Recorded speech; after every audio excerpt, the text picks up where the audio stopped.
네, 자, 우리 이 시간 함께 마음을 다해서 좀 고백해 보겠습니다. 이날은 존귀한 주의 날입니다.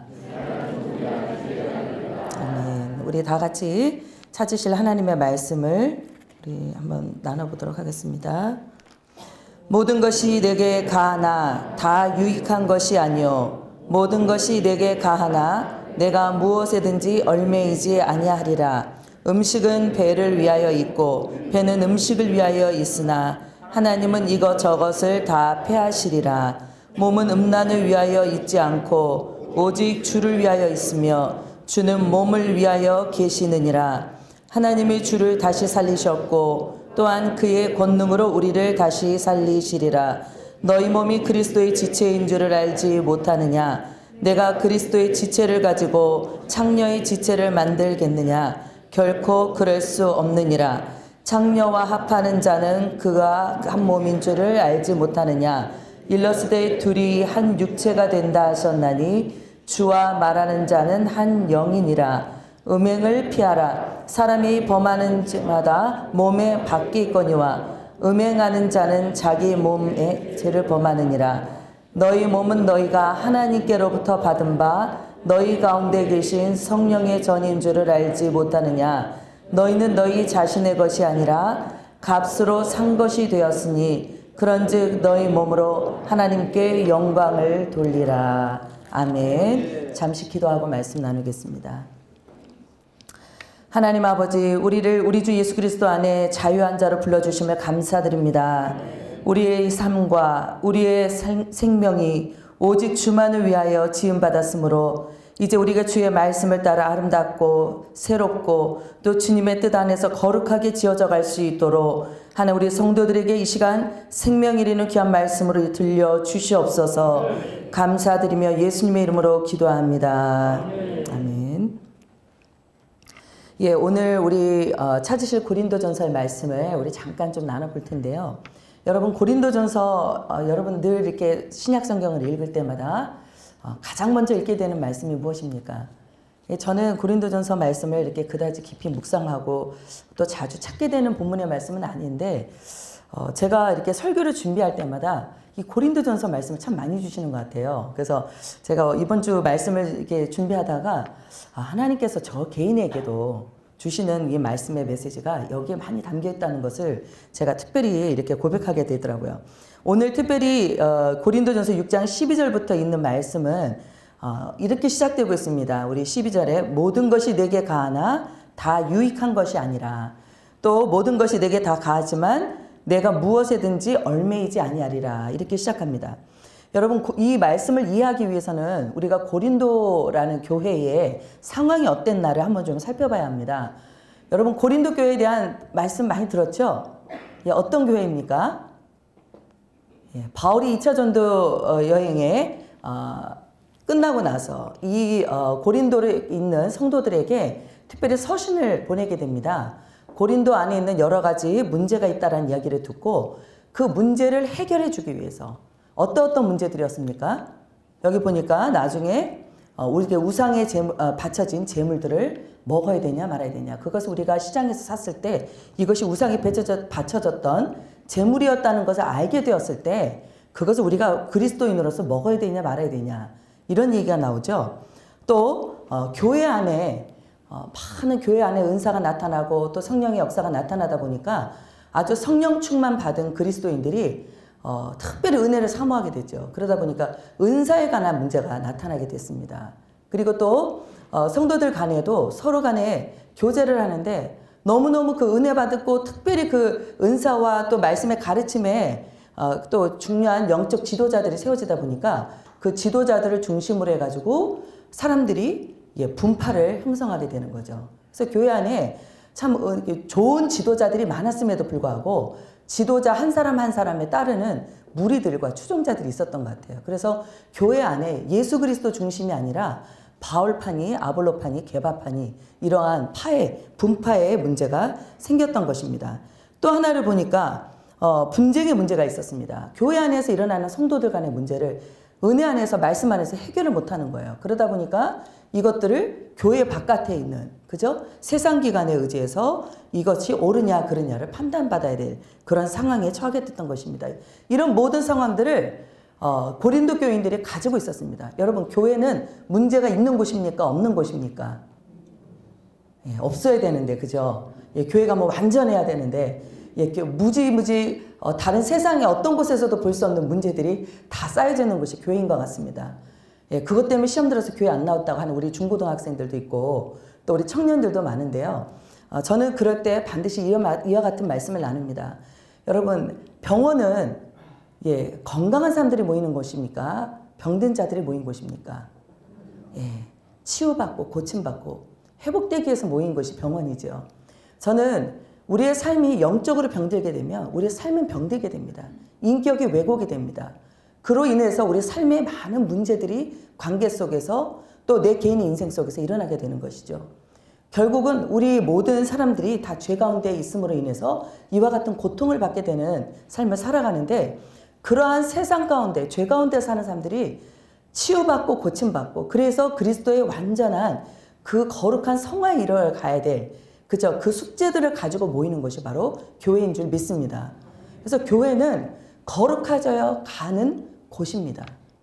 예수 그리스도의 영광으로 인해서 우리의 세상 때가 다 떨어져 나가고 하나님의 거룩한 말씀으로 덧입는 은혜를 받을 곳이 바로 교회인 줄 믿습니다. 그래서 교회는 특별히 우리의 완전한 도덕적인 윤리적인 그 잣대를 가지고 완전한 사람들이 모이는 곳이 아니라 하나님의 진리의 말씀을 사모하고 예수 그리스도가 내 안에 계시다는 것을 믿고 인정하는 그리스도의 사람들이 모여서 하나님의 그 거룩한 은혜 가운데 변화되고 참여해가는 이 훈련하는 곳이 바로 교회인 줄 믿습니다. 그렇기 때문에 교회를 우리가 함부로 비난해서는 안 돼요. 예, 우리가 교회를 향한 사랑이 있어야 합니다. 왜 그러십니까? 하나님께서는 죄인들을 사랑하셨잖아요. 하나님은 교회를 죄인들의 모임인 이 교회를 사랑하십니다. 그래서 이 교회를 향한 하나님의 거룩한 뜻과 의지를 포기하지 않으시고 교회를 향해서 하나님은 거룩한 구원의 역사를 지금도 교회가 많이 타락해가고 많은 사람들이 떨어져 나가고 세상 속에서 비난을 받는 이 시대라 할지라도 하나님은 교회들을 통해서 일하시고 교회들을 통해 구원의 역사를 이루시길 원하시는 겁니다. 그렇기 때문에 우리는 교회를 사랑하고 교회의 중심으로 서야 하고 교회 안에 우리에게 주신 예수 그리스도의 머리 되심을 믿고 우리 모든 성도들이 그리스도를 따르는 삶을 살아야 될 줄 믿습니다. 자, 이와 같은 고린도 교회 복잡한 문제를 이 사도 바울은 이 문제를 풀어주기 위해서 그 서신을 쓰게 되었던 것입니다. 그래서 이 마지막 날이 다가올 때 우리가 결혼하는 것이 좋냐, 독신으로 사는 것이 좋냐. 여러분, 결혼과 독신도 단지 우리가 그냥 결혼하는 게 좋냐, 독신으로 사는 게 좋냐, 이 문제가 아니었어요. 그 당시에는 고린도라는 그 도시 자체는 아주 음란 자체가 문화 속에 이렇게 절여 있는 그런 곳입니다. 예, 왜 그렇습니까? 사람은 내가 무엇을 믿고 신봉하며 사느냐. 이걸 세상적인 표현으로 말하면 신념이죠, 신념. 그러나 믿음을 가진 우리 성도들에게는 바로 이것이 무엇입니까? 신앙입니다. 신앙과 신념 이런 것들이 결국 그 사람의 삶을 주관하게 되는데요. 그 당시에는 이 고린도라는 도시는 에게해와 아드리아를 연결하는 아주 좁은 지형에 위치한 하나의 항구 도시였습니다. 그 항구 도시는 특징이 있죠. 여러분, 항구 도시 가면 뭐가 많이 서 있죠? 모텔이 많이 세워져 있습니다. 예, 잠깐 선박을 그곳에 머물게 하면서 그곳에 모텔에 머물고 그러다 보니까 거기에 잠시 잠깐 머무는 동안에 환락의 삶이 그저 그것에 향유되어지는 것들을 보는데 특별히 이 고린도에는 무역과 예술과 뭐 이런 공업들 이런 것들이 발달도 하고 거기 안에서는 많은 상업이 이루어지게 되면서 사람들이 그 상업 중심에서 일어나는 세상 가치 또 세상적인 문화 이런 것들이 많이 일어나게 되었던 것입니다. 특별히 부도덕함이 있었습니다. 성적인 부도덕함이. 그 당시에 무엇입니까? 사랑과 아름다움과 생식의 그 여신으로 우리가 기억하고 있는 아프로디테의 신전에 보면 그 안에 들어가면은 여자 사제가 한 1000여 명 정도가 그 방방마다 들어가 있어가지고요. 제사를 드려오고 그 종교 생활을 하려 온 사람들에게 그 사람들이 신과 합의를 이루기 위해서는 그 방방 곳곳에 들어가가지고 그 여사제도가 몸을 하나로 섞는 것입니다. 그래서 그 당시에 이 몸을 하나로 섞는다는 이 의미는 그 사람들이 자신들의 종교성을 심취하고 또 자신들이 믿고 있는 신앙을 더 깊이 생활하기 위해서, 여러분 생활이 타락하면 할수록 우리 마음속에는 뭐가 있습니까? 죄의식이 있죠. 죄의식을 자꾸 사라지게 하고 그것들을 무마시키기 위해서 종교 생활을 더 열심히 하는 것 같아요.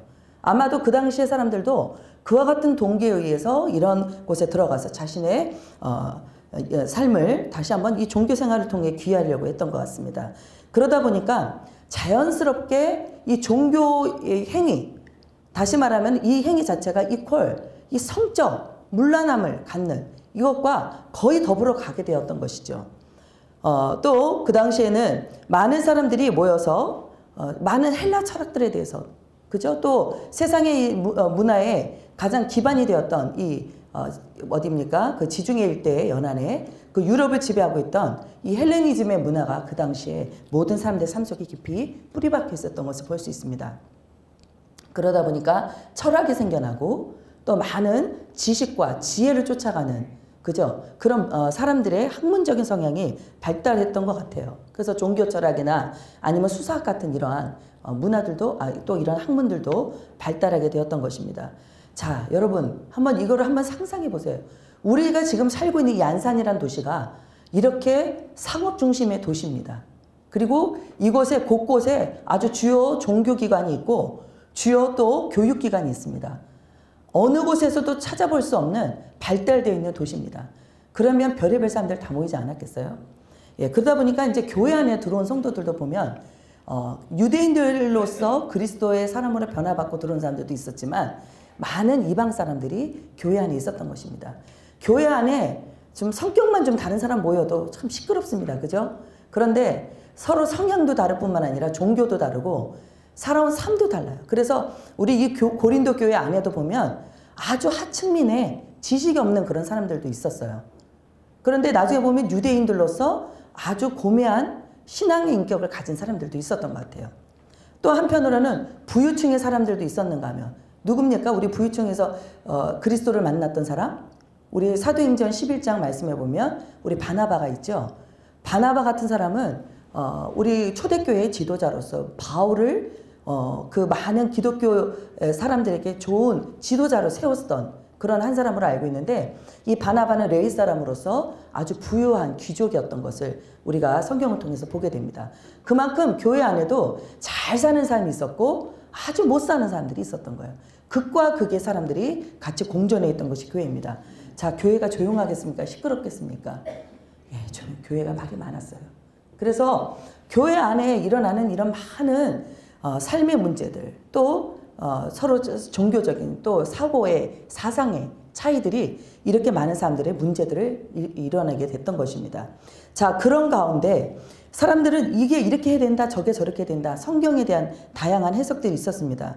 그런데 오늘 이 본문의 말씀을 통해서 하나님의 말씀은 이렇게 가르쳐 주신다라고 말하는 바울은 오늘 이 12절에 뭐라고 말하냐면, 이 모든 것들이 우리의 그리스도 안에서 자유자로 부름을 받은 성도가 되었다면 우리가 이것을 선택할 권한도 있고 저것을 선택할 권한도 있다.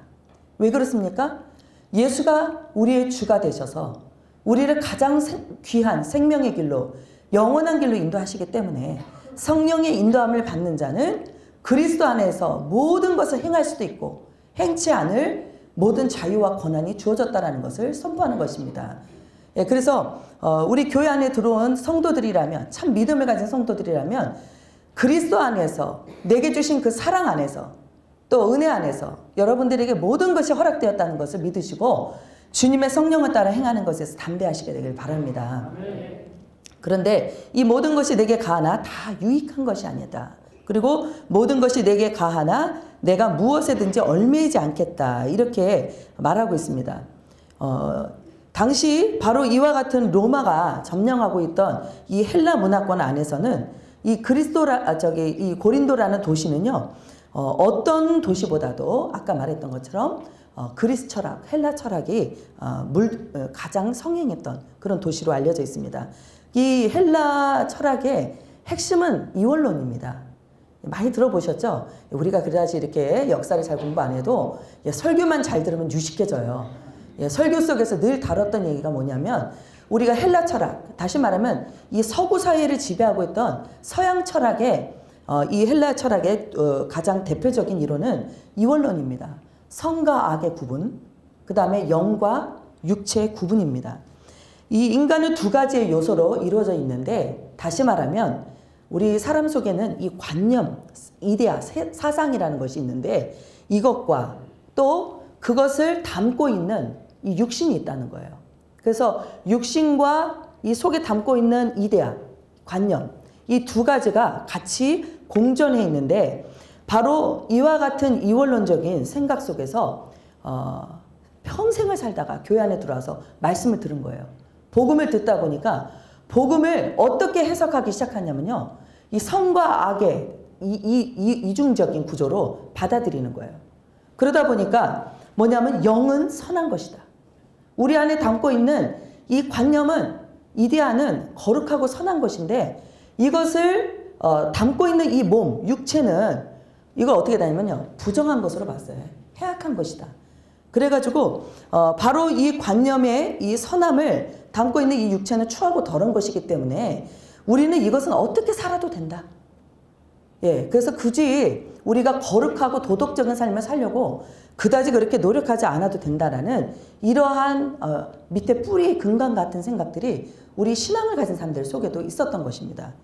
그러다 보니까 사람은 왜 죄를 짓게 되는가?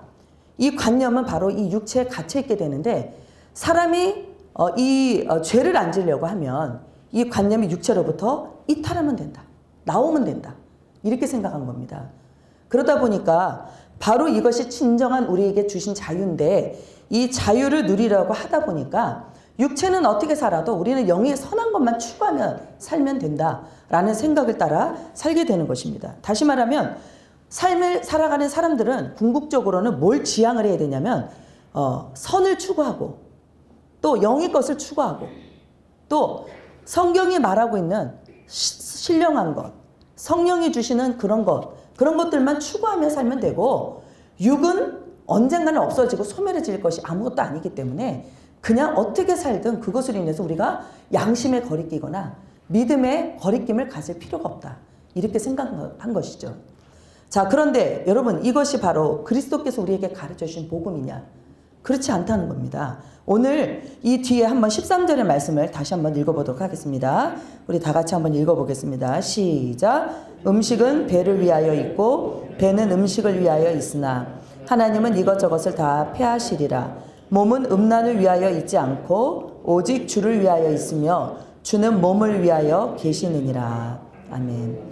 자, 우리의 몸은 성경에서 마치 음식이 우리 사람이 먹고 살아야 될 이 배를 위해서 존재하고, 이 배는 그 음식을 담을 수 있는, 그죠? 그러한 것이 된 것처럼, 서로가 그래서 위에서 존재하는 것처럼 하나님은 우리에게 몸을 지어주셨는데, 이 몸은 우리 자신을 위해서 있는 것이 아니라 또 우리 스스로가 생각할 때 이렇게 살아도 저렇게 살아도 아무 문제가 되지 않는 그 음란한 생활을 마음껏 누려도 될 만큼 그렇게 우리의 몸이 주어진 것이 아니라, 바로 이 몸은 예수 그리스도, 우리를 죄 가운데서 건져주시고 이제 마지막에 다시 오실 때를, 재림하실 때를 말씀하실 때 뭐라고 말씀하셨냐면, 우리의 몸도 주님을 닮아서 거룩한 몸으로 일으킴을 받을 것이라고 말씀하셨어요. 그래서 결국은 우리의 영이 예수 그리스도를 믿음하면 천국 갈 수 있는 그때가 있지만, 그때는 우리 영만 가는 것이 아니고 우리의 죽은 몸도, 우리의 폐하여진 몸도 예수 그리스도와 더불어서 다시 거룩한 몸으로, 부활의 몸으로 일으킴을 받아서 하나님의 영원한 완전한 존재로서 하나님의 천국에 들어갈 것이라는 이 신앙을 갖고 있을 때, 바로 우리의 몸 또한 주를 위하여 있다는 것을 이 사도 바울은 고백하게 된 것입니다. 여러분, 주는 또한 우리 몸을 위해서 계신다고 말씀합니다. 주님께서 아니 지금 오늘 하루하루 살다가 결국 70이요 강건하면 80만 살다가 어느 언젠가는 흙으로 돌아가서 없어질 이 몸을 위해서 주님이 오늘 계신다고 성경은 말씀하고 있습니다. 이것은 조금 다시 말하자면 우리의 몸을 지으신 것은 바로 예수 그리스도께서, 그죠? 우리를 구원하실 때 우리의 영 안에만 계신 것이 아니라 우리가 구원을 받아서 우리 거룩한 하나님의 그 거룩함에 참여해야 될 우리의 몸을 가운데서도 하나님은 이것을 성전으로 삼고 우리 안에 거주하신다 그러고 성경은 말씀해 주고 있습니다. 예. 저도 잘 못하는 것 중에 하나가 제 몸을 잘 돌보는 것을 잘 못해요. 왜냐하면 늘 건강하다고 믿기 때문인 것 같아요. 제 자신의 늘 건강이 저를 따라줄 것이라고 생각하고 항상 이 몸이 저를 위해서 있다라는 생각들이 늘 알게 모르게 존재하는 것 같습니다. 사실 주님을 위해서 내 몸이 존재한다는 생각 별로 평상시 생활 속에 벌써 그런 것들을 기억하며 떠올리며 살지 않는 것 같아요. 그러다 보니까 내가 편하면 내가 급하면 몸도 혹사도 하고요. 또 내 몸이 어떻게 되든지 간에 별로 그렇게 관심이 없어요. 그러다 보니까 이렇게 건강을 잃을 때도 있더라고요. 근데 제가 이제 하나님 앞에 깨닫는 것이 무엇이냐면 내 신앙이 과연 건강했었나. 또 하나님께서 정말 주시는 그 은혜의 말씀들이 정말 내가 그리스도를 닮아가는 그 거룩한 그 은혜의 삶에 참여하는 것들까지도 내가 늘 마음속에 염두에 두고 살았나. 이 자신을 한번 돌아보게 되더라는 거죠. 하나님께서 우리 모든 성경을 읽다 보면요. 하나님은 선하시다라고 말씀합니다. 그래서 하나님이 지으신 그 모든 것도 때를 따라 아름답게 지으셨고 그 모든 것이 지으신 것이 선하다라고 말씀하셨어요. 하나님이 주신 이 몸도 하나님의 영광을 위해 살아가기 합당하도록 선하게 지으신 줄 믿습니다. 그래서 우리 몸을 거룩하게 지켜가는 삶이 너무나도 중요하다는 것을 가르쳐주고 있는데 그 뒤에 우리는 나중에 7장, 8장 말씀에 결혼과 독신에 관한 바울의 권면의 말씀을 보면 더더욱 그렇습니다. 우리가 거룩한 삶을 살아간다는 것은 그냥 내 자신이 남편과 뜻을 합하고 그냥 남편과 싸우지 않고 그런 관계를 맺으며 살아가는 그런 결혼만을 얘기하지 않아요. 한 남자가 부모를 떠나서 한 여자와 육체가 하나가 되는 것, 그죠? 또 시간과 삶과 영적 모든 것과 정신적인 것과 경제적인 이 모든 것들이 하나가 되는 것, 전인적인 것을 결혼이라고 그렇게 말하고 있습니다. 하나님과의 우리의 관계도 마치 한 남자가 한 여자가 만나서 둘이가 마음으로만 사랑하고 서로 몸을 합하지 않는다면 그건 진정한 부부가 아니죠.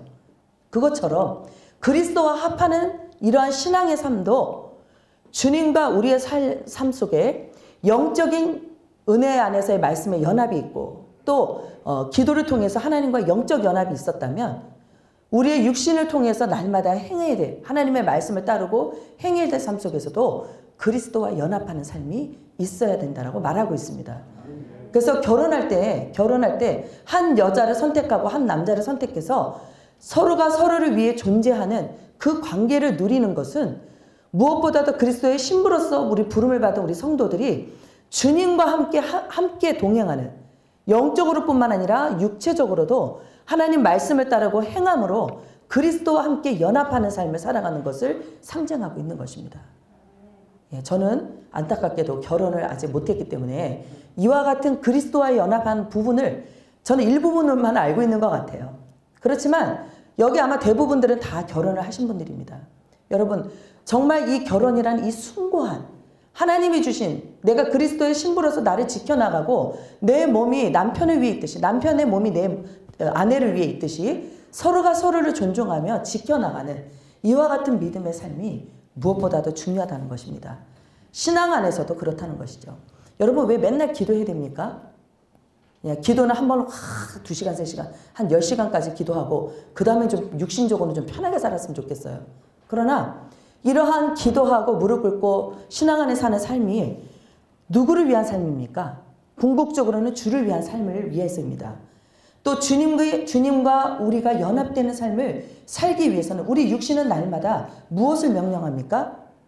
하나님의 것이 아닌, 그죠? 우리 자기의 소욕을 따라 살게 만들고 육체의 소욕을 따라 살게 만들고 이생의 자랑과 안목의 정욕을 따라 살도록 그런 만드는 그런 죄성이 역사하고 있는 곳이기 때문에 그렇습니다. 그렇기 때문에 우리가 몸으로 죄를 짓는다는 것은 다시 말하면 죄성을 따라서 몸에 죄를 짓는 것은 예수 그리스도께서 우리를 거룩한 성전 삼아 계신다라고 하는 그리스도께서 죄를 짓도록 하게 하는 그와 같은 것이 되게 된다는 겁니다. 그래서 오늘 우리 하나님 앞 말씀을 통해서 볼 때 우리 스스로의 몸을 그리스도를 위해 있도록 여러분 자신 스스로가 경건을 지켜나가고 또 내 스스로가 날마다 육신의 소욕으로 인해서 자꾸 넘어집니다. 예, 깨어지죠. 그래서 하나님이 우리에게 명령하신 이 율법의 말씀을 통해서 볼 때 내가 깨어져 있음을 발견하게 하십니다. 얼만큼 주님을 떠나 있는지 가르쳐 주세요. 그러다 보니까 우리는 날마다 이 기록되어진 율법의 말씀을 통해서 우리를 날마다 그리스도께로 인도하는 그 초보학문과 같은 이 몽학선생과 같은 율법의 말씀을 통해서 자꾸 우리는 자신을 돌아봐야 되는 거예요. 내가 그리스도를 위해서 살고 있는지, 내 시간과 내 물질과 내 재능과 달란트와 은사가 그리스도를 위해서 존재하고 있는지 자꾸 말씀을 통해서 우리를 돌아보는 그와 같은 삶을 살아야 하는 것입니다. 저는 이 사순절 아까 제가 이렇게 보니까 이 사순절 특별히 오늘 까만 우리가 십자가를 세우면서 내 안에 무너진 십자가를 다시 세울 때 우리가 스스로 육신을 따라 살고 내 정욕을 따라 살고 또 우리가 죄성을 따라 살았던 이 모든 것들을 한번 돌아보면서 그리스도와 함께 죽어야 될 내 안에 죄의 본심이 무엇인가 한번 이것을 잘 돌아보고 그리스도께로 다시 한번 이것을 딛고 일어나 나아갈 수 있는 그런 결단하는 시간이 되었으면 좋겠습니다. 오늘 15절 말씀해 보니까 너희 몸이 그리스도의 지체라고 말합니다. 그리스도께서 지체를 가지고 우리를 부르셨는데 그리스도의 지체로 부르셨는데 우리가 창기와 창기의 지체를 만들 수 있겠느냐. 창기는 기준이 없어요. 자기 몸을 지켜야 될 기준이 없습니다. 예. 그렇기 때문에 이러한 창녀와 합하는 자는 그와 한 몸인 줄 알지 못하느냐. 그것처럼 둘이 육체를 통해서 한 몸이 되는 것처럼 이제는 주와 합하는 사람들은 영이 하나 될 뿐 아니라 또 영원토록 우리가 그리스도를 따라가야 하고 그 모범을 따라 행해야 될 우리 몸 또한 그리스도와 하나가 되는 삶을 살아야 된다고 말합니다. 그러면서 특별히 다루는 문제가 음행의 문제예요. 사람의 죄를 범할 때 이 죄는 대부분 사람 몸 밖에서 이루어지게 됩니다. 그죠? 심지어 우리 마음속에 있는 악한 생각과 또 이런 악한 본심도 우리 입을 통해서 바깥으로 나가게 됩니다. 그런데 그리스도께서 거주하시는 우리 몸 안에 행하는 더러운 죄가 무엇이냐면 음행의 죄다 이렇게 말하고 있습니다. 그래서 우리 몸을 하나님께로부터 받은 바 하나님이 우리를 주장하시고 계시고 모든 결정권을 가지고 계시는 하나님이 주신 기준을 따라서 살아야 하기 때문에 바로 우리는 이제 그리스도 안에서 서로가 서로의 지체가 되어서 한 몸으로 이어져 가고 있고 지어져 가고 있다. 이렇게 에베소서는 말씀하고 있습니다. 여러분 우리가 하나님의 정말 그 거룩함을 지키고 유지하는 것이 바로 무엇을 통해서입니까? 말씀과 기도를 통해서입니다. 특별히 우리가 지금 말씀 성경 통독하고 있는데요. 지금 정기반이 세워지고 있습니다. 뭐 화요반, 금요반, 주일반. 쓸데없이 이렇게 우리가 자꾸 성경 읽는 합독하는 시간을 만드는 게 아니고요. 우리 스스로가 나 자신이 자꾸 하나님을 가까이 하고 그리스도의 말씀을 따라 사는 것에 익숙하지가 않아요. 그러다 보니까 우리 스스로가 또 그러한 거룩한 삶을 살아가는 카테고리 안에 우리 스스로의 습관을 자꾸 들여야 하는 것입니다. 그러다 보니까 우리가 이렇게 때로는 교회에서 선포되는 부흥성에 참여를 해야 되는 거예요. 지난번에도 참여했는데 이번에 뭐 참여 안 해도 된다고 생각하는 분들도 있겠지만 하나님의 성회가 열릴 때 또 나를 하나님 거룩게 하시고 또 나를 하나님 죄 가운데서 다시 새롭게 일으켜 주실 하나님이 새롭게 하실 그 은혜를 우리가 기대하며 하나님의 은혜 보좌로 나아야 되는 것입니다. 어떤 그 아인슈타인이 한 교수한테 이렇게 물었다고 합니다. 하나님이 지으신 것은 선을 지으셨나요? 악을 지으셨나요? 여러분 어떻게 생각하십니까? 하나님은 선도 짓고 어둠도 지었다 이렇게 얘기하고 나오지만 궁극적으로 이 어둠이라는 것은 어떻게 지어졌느냐? 하나님이 모든 것을 지으셨으면 모든 것이 선하고 아름다웠다고 얘기합니다. 그런데 하나님이 지으신 그 선이 결여되어져 있는 곳, 하나님의 선함으로 꽉 채워져 있지 않는 곳은 궁극적으로는 어둠입니다. 빛이 있으라 하고 말씀하셨을 때 그 빛이 세상 가운데 있었기 때문에 어둠이 밝혀진 것뿐이죠. 빛이 비춰지지 않은 것은 어둠입니다. 우리 안에도 그리스도의 빛이 우리 안에 비춰져야 하는 것입니다. 하나님의 선이 결여가 되고 하나님의 말씀이 결핍이 되는 삶을 살면요. 우리 영혼에 힘이 없어요. 말씀대로 살 힘이 없습니다. 또 우리가 선과 악을 분별할 기준이 없어지는 거예요. 그러나 하나님의 거룩한 것이 하나님의 선한 빛이 우리 심령 안에 또 우리의 삶 속에 비춰져야만이 우리가 어둠이 있다는 것을 깨닫게 되는 것이고 어둠을 스스로가 거부하고 거절할 수 있는 그리스도의 인도함을 받을 수 있게 되는 것입니다. 그렇기 때문에 우리 모든 성도들은 자신이 더욱더 빛 가운데 행하며 비단에 거할 수 있도록 우리 스스로를 거룩한 하나님의 그 보좌 앞으로 나아가는 삶에 우리 스스로가 습관하고 또 그것을 통해 자꾸 하나님과 함께하는 시간들을 가져야 되는 거죠. 우리가 특별히 이 사순절의 기간은 그와 같은 의미를 두고 우리가 하나님과 함께하는 시간들을 갖게 합니다. 여러분 특별히 정말 그렇게 하셨으면 좋겠어요. 주님과 함께하는 시간을 여러분들 스스로가 결단하고 만들어 보십시오. 예. 안 읽었던 성경 읽는 시간 1시간씩 두시고요. 여러분이 정말 하나님 말씀과 상관없이 살았다면 성경을 한번 써보기도 하시고 나는 이번에 성경 한 100구절 암송하겠다. 그래서 한번 성경도 암송해 보시고 그러면서 저 안에 또 여러분 안에 정말 오늘도 끊을 수 없는 죄의 그런 소욕들을 스스로가 스스로가 아니라 그 말씀을 읽음으로 인해서 말씀을 암송함으로 인해서 정말 그 통로를 통해서 역사해 주시는 성령님의 인도함을 받으시게 되길 주 이름으로 축원드립니다. 우리가 정말 이와 같은 삶을 사는 것이 쉽지 않습니다. 그러나 모든 사람들 다 값으로 산 것이 되었기 때문에 하나님께 영광을 돌리기 위하여 우리는 이와 같은 마땅히 살아야 된다고 명령하고 있습니다. 주님의 말씀은 순복하면 됩니다. 순종하시고 하나님은 오르시고 하나님이 모든 것이 합당하시기에 그 말씀대로 살겠노라고 여러분이 입술로만 시인하고 마음으로만 고백해도 하나님은 우리를 그렇게 이끌어 가십니다. 예, 우리가 언제 성경 다 한번 읽어봐야 되겠다. 다들 말하면요. 그걸 어떻게 읽냐고 그래요. 근데 우리가 말씀을 읽고 싶습니다. 성경을 통독하겠습니다. 하니까요. 하나님께 할 수 있도록 또 그렇게 이끌어 가시더라는 거죠. 여러분 한번 정말 주님 안에서 붙들리고 이제는 우리가 음행의 문제뿐만 아닙니다. 우리 스스로가 그리스도를 떠난 삶은 음행입니다. 그리스도를 염두에 두지 않고 살아가는, 의식하지 않고 살아가는 이 모든 삶이 죄의 삶이라는 것을 기억하시고 여러분 다시 한번 우리가 주님 안에 거하고 주님이 내 안에 거하시는 그런 정말 주님과 교통하는 그런 우리 사순절의 기간을 맞이하시게 되길 주 이름으로 축원드립니다.